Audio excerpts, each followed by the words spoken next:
On souhaitait vraiment, à travers ce point presse, insister sur les questions techniques dans le traitement de l'eau et encore une fois sur le fait que les investissements doivent être poursuivis dans les années qui viennent. Il n'est pas juste de dire qu'une fois qu'on a fait les investissements il y a 25 ans, il n'y a plus rien à faire dans les 25 années qui suivent. Et on est plutôt aujourd'hui dans un moment dans le traitement de l'eau où on aura besoin dans les années qui viennent à Saint-Dié-des-Vosges d'investissements importants. Alors le but de cette conférence de presse c'était aussi de parler de tous les investissements sur le réseau qui sont effectués. Vous pouvez nous résumer ce qui a été dit ? Suez a investi à Saint-Dié sur les réservoirs, sur les extensions de 2 usines d'eau, sur l'extension de la station d'épuration. Il n'y a plus non plus à Saint-Dié de branchements plomb qui ont tous été supprimés et bien entendu sur tout ce qui est renforcement de réseau, réparation de branchements, réparation de réseau. Moi ce que je voudrais surtout dire c'est la bonne collaboration qu'on a avec la Lyonnaise, notamment avec M. Olivier Grand-Girard qui est ici présent, et que depuis qu'on est arrivé aux affaires, on a Adeline Bastien et Jérôme Roulet qui sont là. Ce sont les 2 techniciens du service bureau d'études intercommunal, intercommunal.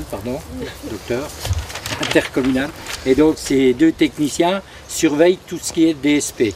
C'est eux qui vérifient les travaux, c'est eux qui regardent si on doit faire des travaux à certains endroits, et ainsi de suite. Récemment, il y a un investissement qui a été fait, c'était la télérelève sur les compteurs. Est-ce que tous les foyers sont équipés aujourd'hui ? Aujourd'hui, les 9500 branchements de Saint-Dié sont équipés de télérelève, ce qui veut dire que les compteurs sont relevés 24 heures sur 24.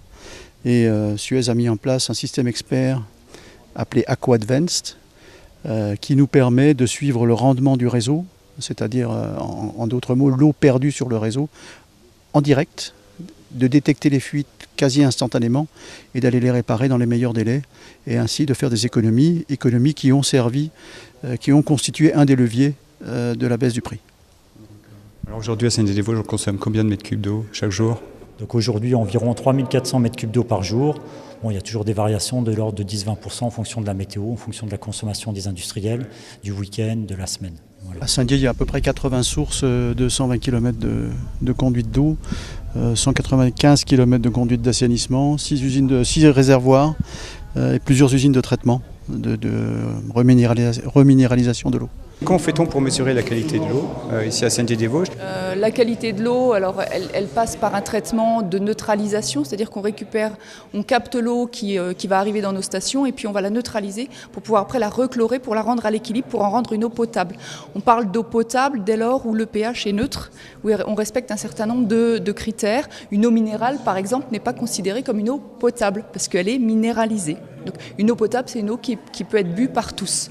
Et donc ces critères de potabilité nécessitent des contrôles permanents. On fait des prélèvements quotidiens. On est soumis à des réglementations, des contrôles réglementaires de l'ARS. On avait évoqué lors du conseil municipal que finalement le pouvoir d'achat qu'on redonnait aux déodaciens s'élevait à 564 000 € pour une population, pour une ville d'une population d'un peu plus de 20 000 habitants. Si on ramène ça à l'échelle nationale et on entend parler de réduction d'impôts l'année prochaine qui s'évaluerait à peu près à 1 milliard, si on fait le rapport, c'est 1,7 milliard qui serait redonné pour une population identique par rapport à la ville. Donc c'est quand même pas un montant négligeable. Donc c'est partagé à la fois avec bien sûr la Lyonnaise, mais aussi qui fait un effort. Oui, avec la ville aussi, parce que la ville a repris sur son budget de l'eau et surtout de l'assainissement pour pouvoir redonner son pouvoir d'achat aux déodaciens. Ça fait plaisir à quelqu'un que je connais bien.